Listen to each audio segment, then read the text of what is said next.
Hey neighbors, Kevin here with eTrailer, and today we're going to be showing you how to install the Firestone Ride-Rite Red Label Extreme Duty Air Helper Springs here on our 2025 GMC Sierra 3500.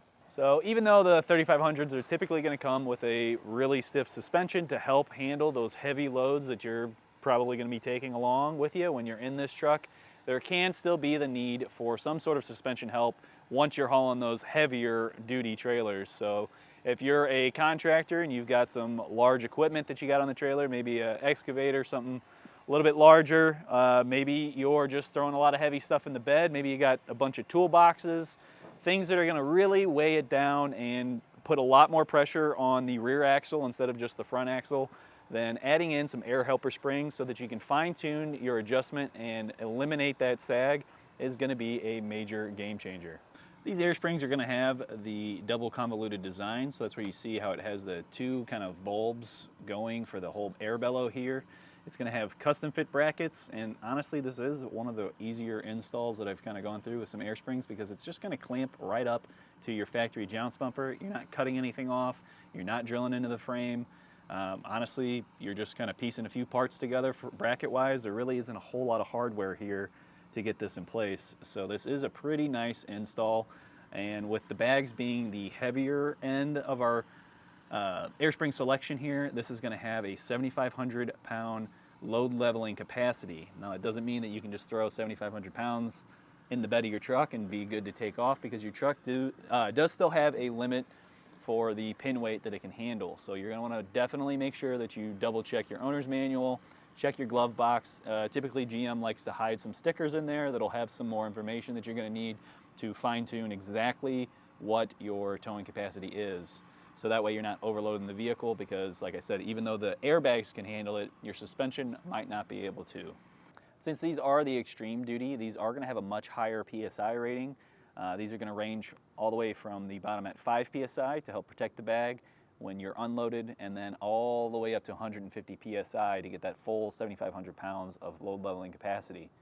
Now, typically most air springs are going to max out at 100 PSI, and a lot of the compressors do as well. So when you are picking up your onboard compressor, you definitely want to make sure that you're picking out one that's going to be able to give you that full capacity out of the air springs.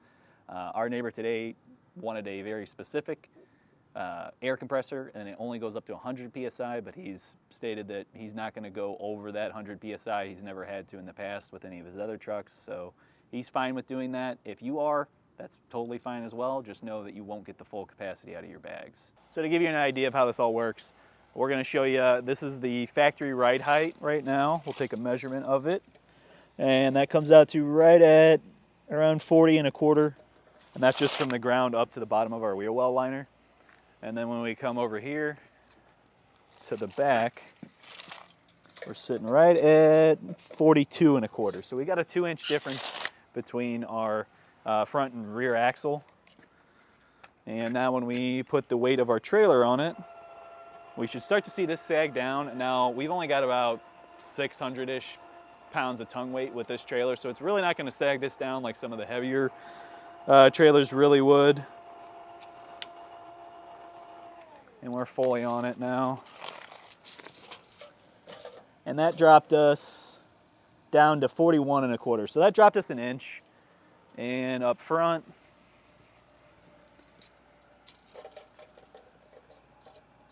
so it raised us up a 1/4 inch, because now we're at 40 1/2. So that's just kind of an example of when you start loading up your truck, you're going to start to see the back sag down and then the front lift up. And as that load is shifted from the front axle back to the rear axle, you're now losing your handling up front and your braking power, because the majority of your braking power is up front and your steering is up front. That's your handling. With all that kind of shifting back and not putting as much weight on the tires here to fully give you that handling and stopping power, you're now going to have a much longer stopping distance while you're towing the trailer, which is going to make things a whole lot harder, and then you're going to have the less steering ability with it as well. That's also going to put uneven wear on your tires. So now we're getting less wear on these tires, and you might start to see some oddball marks on them, whereas on the back now it's going to be really tearing them up. So now you're replacing the back tires or rotating your tires more often, because all of that load is hitting those rear tires. Another issue that you're going to find is that now with the front end of our vehicle lifted up, our headlights are no longer on the ground. Now they're pointing into the back window of the vehicle in front of us, which is giving us less visibility on the road. Now, even if that car wasn't there, the light beams in your headlights are made a certain way and angled a certain way so that they're properly dispersing that light and lighting up the road in front of you. Without that happening, now it's just kind of spreading the light out, and now we might have a much shorter distance that our light's actually hitting. So if you're driving around in the dark, which typically everyone's going to be going out camping on a Friday night, so you might be driving down to your campsite in the dark. No, now it's going to be a lot harder to do so because our handling's messed up, our stopping power's messed up, and then we honestly just can't see as well just because the headlights aren't pointing down at the ground like they should be. So there's a lot of safety concerns when it comes to adding on all that weight that can easily just be addressed by the air spring. So with our neighbor having an onboard compressor, we have this Bluetooth remote that we can use to air up our air springs. So I'm going to give you a quick demo of how this will work. So right now we're sitting right at 41 1/4, and we are supposed to be at 42 1/4 because that's our factory ride height. So if I just turn up the PSI here, we can keep going until we have it right where we want.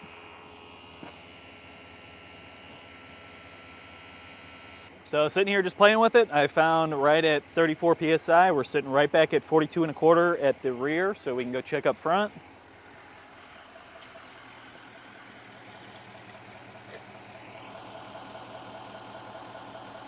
And I'm still a little high up front. I only came down about 1/8 of an inch, so this might be a case where we need to just add a little bit more pressure in the back to start to lift that sag just a tiny bit more and push that weight more up towards the front axle so that the front axle's sitting properly. We're getting that better braking power, and we're getting that better handling, and then our lights down on the road.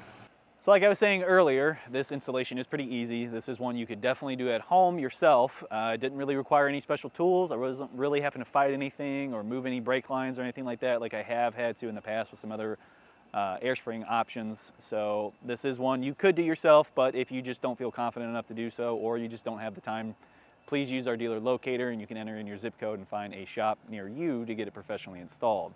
If you are planning on doing this yourself, then stick around and I'll show you how I did it. Starting off our install, we're going to be removing our spare tire, and then we're going to be coming over and taking down this heat shield that helps protect our spare tire. And to do so, you're going to need a 13mm socket, and you can either get really close, or in my case, I'm just going to use a long extension to get up there and get the 2 bolts that hold this in place. So we got one right here.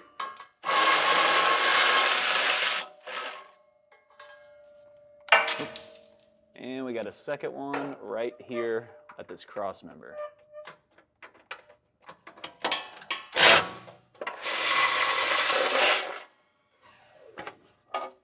Next step is going to be removing your factory jounce bumper. So that's this orange guy right here and here on both sides. And typically you can just kind of pry them out by hand. If you're struggling a bit, just grab a pry bar and you can pop it up in there and start to pry down on it. But as you can see, I just easily popped that out. I'll do so here on our driver's side as well. Next, we're going to build up our upper mount assembly so it looks just like this one right here that I've already got ready. We're going to take our larger upper mount bracket and these 2 rounded brackets, and then what these do is they're going to clamp onto that cup that our jounce bumper just came out of. And what I like to do is kind of hang it over the lip of our table here. And we're going to take our smaller flathead hex screws and a flange bolt. And we're just going to tighten those down with the head going towards the bottom of the bracket and then facing up with the nut on the top side here. And we'll do that for both. Now we want to leave these loose for right now because we do have to clamp this down still. So we don't want to have to struggle if we have it too tight and then it not go around that cup. Next we'll grab our black flange head hex bolts here along with the smaller flange nuts. And we're going to be putting the head towards this angled up portion of it, and we're just slotting that right through those 2 brackets. Throwing on our flange nut, and this also just leave pretty loose. Once we get it around the cup, then we can start tightening it down. One of these on each side, and then we're going to repeat this process for the other brackets so that we can have it for both our driver and passenger sides. Now these are going to be side specific. We do want the angled up portion here to be facing on the inside of our frame as we install these. So now that I have this all ready to go, we have our jounce bumper out of the way, spare tire, heat shield, all that backed out.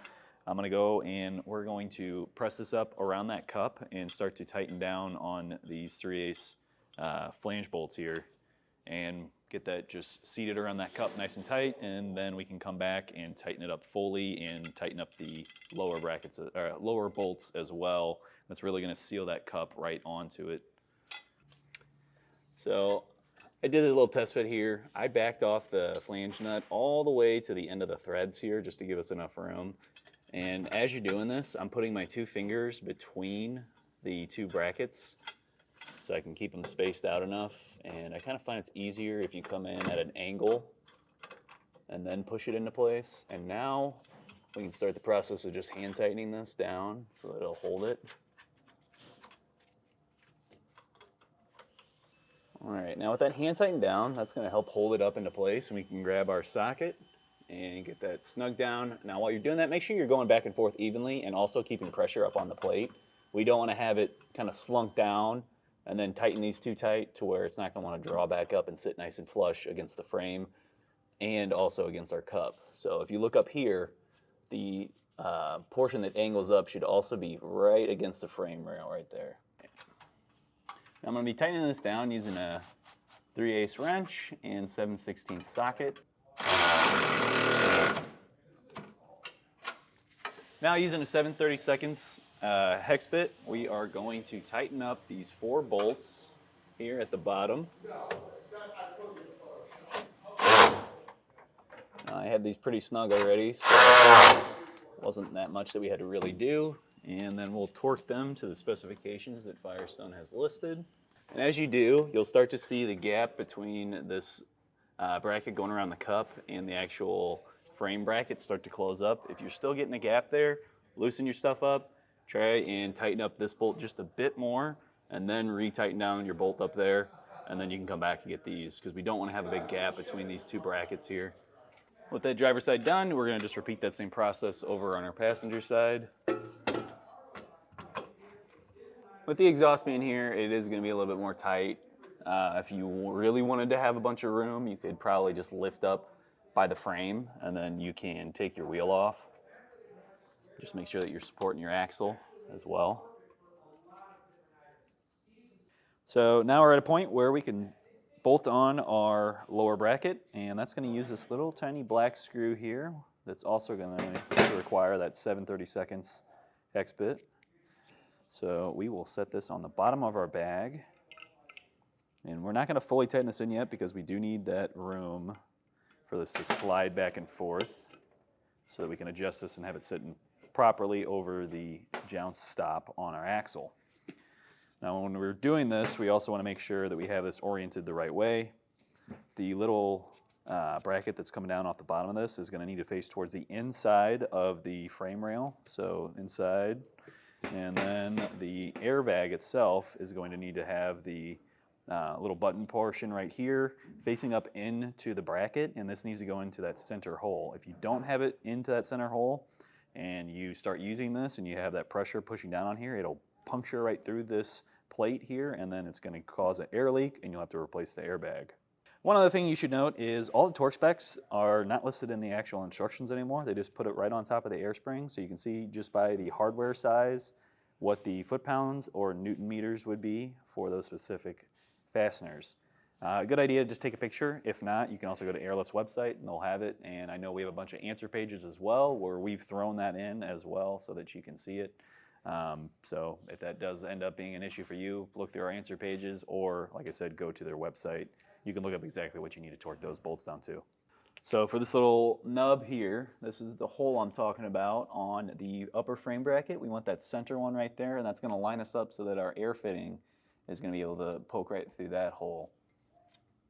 And when we're on the passenger side, we're also going to have an we're going to have a heat shield that we're just going to slap on top of here, and that's going to sandwich between the bracket, and that's going to help protect our airbag, so that way the exhaust isn't melting up the air bellow.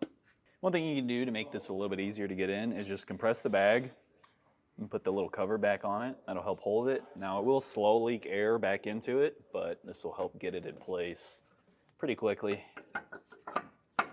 and give you a little bit of an indicator of if you're lined up or not.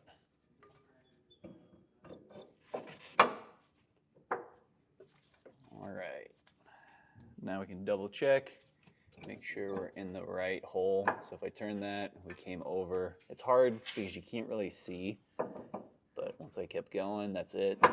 First hole, middle hole, and that's the third hole. So I'm gonna be right back in that middle one, and then we're gonna mark our bag and our bracket, so that way we know exactly where we need to sit, and then we can fully tighten down. And while we're doing this, we wanna make sure that we have our bracket fully flush with our bump stop here on the axle, and then we want our bag nice and vertical here. We don't want it kind of crooked or anything like that. So it's a good time to kind of step back, maybe take a couple looks at it from a few different angles, because one angle can look pretty deceiving. And once you think that you've got it good, we'll come back over, and I'm just gonna mark it right here on the bracket, and then on the plate here on our air bellow. Because now we're going to remove it, and then we're going to fully tighten down that lower bolt that was in our bracket into the airbag. Now using that 7/32 bit, tighten this down and just really make sure that you're keeping those lines lined up properly, because it is a bit of a challenge trying to get it and hold the bracket in place. Yeah, see, just like that, just moved.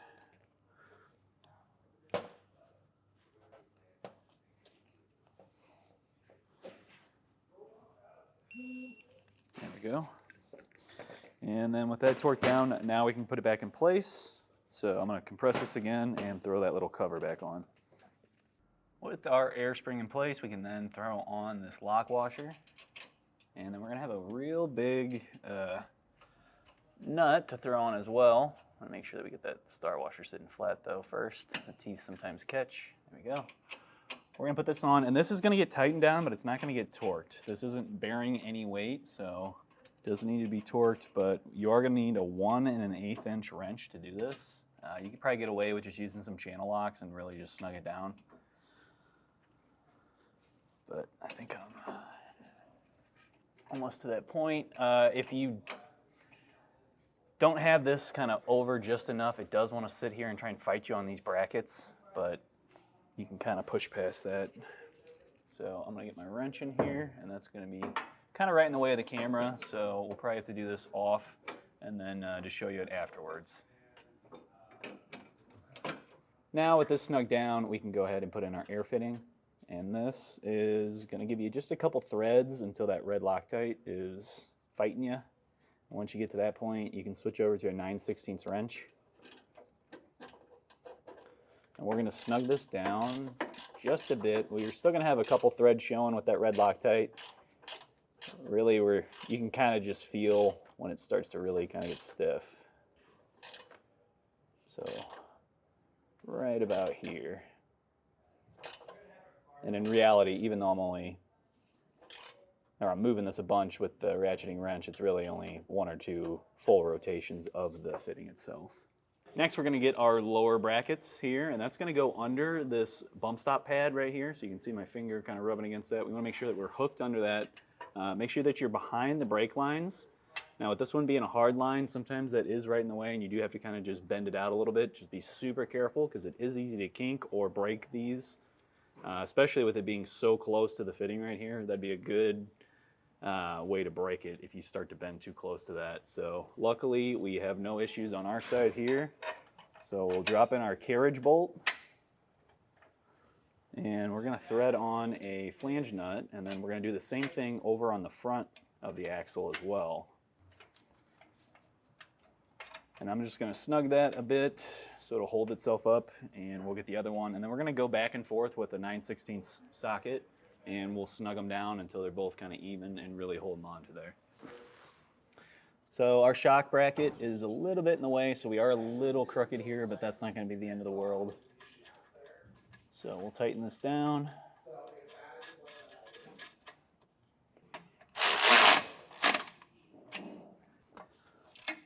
Wasn't able to get a socket in here just because they're hard brake line and I don't want to bend that at all. So I'm going to snug it up the rest of the way with my ratcheting wrench.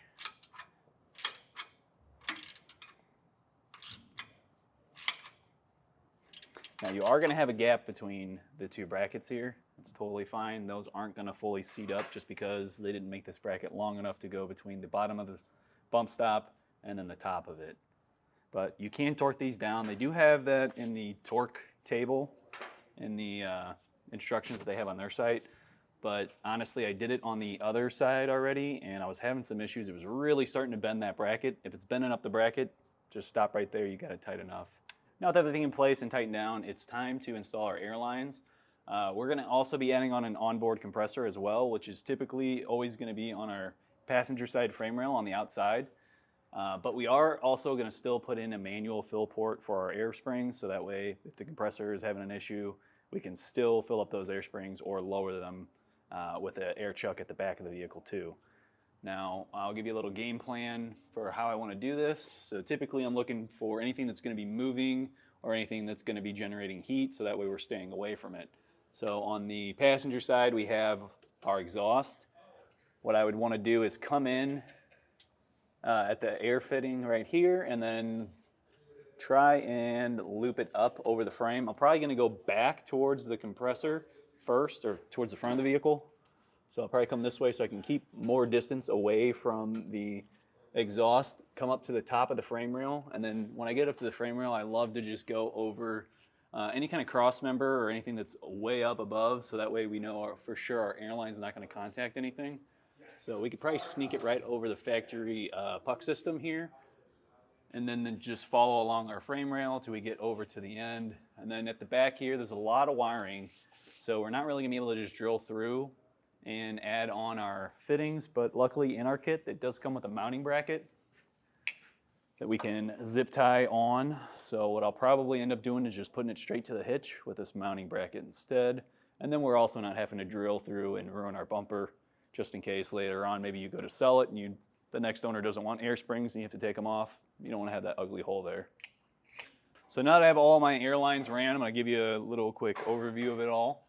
Since I am using a compressor, there's going to be some T's in here as well, instead of just the airlines running straight back. And you can see at our bracket here, I only have one airline fitting, and that's because this is a single path system. So it's going to air the bags up at the same rate and deflate them at the same rate. So there's no need to have a second fill port here.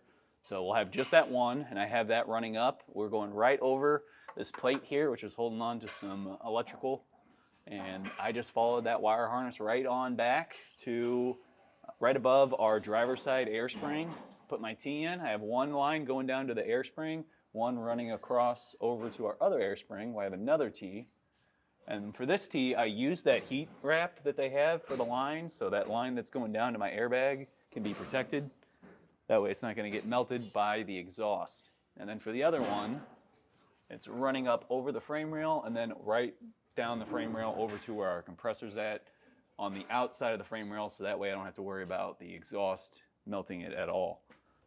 All right, I'm going to start back at my manual fill port. With airline, the airlift usually has the Schrader valve built right into it and it's pressed into that line. With Firestone, they don't do that, so that's something you press in yourself. So this is one point that we are going to need to check. So with some soapy water, we're looking for any kind of big bubbles forming. Not seeing any in there, so that one's fine. We'll come over to our bag on the driver's side, check that one, and then also our fitting up here. And I don't see any bubbles coming out of the airbag, nothing out of our T. So we can move on to the next T, which is right over here. I'll need to pull down my heat wrap. Now the only other thing that we could really check is just the connection at our manifold, and then also for that airline for the air filter. I'm not going to spray any really at the air filter. I'm going to try and spray to the side because we don't want our air filter getting wet. wasn't really concerned about the barb fitting, but you never know. It's a good thing to just double check. Same with right here. That's all good. And just right in our manifold. All good there too. So we have no leaks, so we know our system's good to go. Well, that'll do it for our look at and installation of the Firestone Ride-Rite Red Label Extreme Duty Air Helper Springs here on our 2025 GMC Sierra 3500. My name's Kevin, and if you still have some questions about what's going to be the right suspension enhancement for your Sierra, please feel free to reach out to us via our Ask the Experts link, a comment on this video, or a phone call to our customer service department. We'd be happy to help you out on your journey.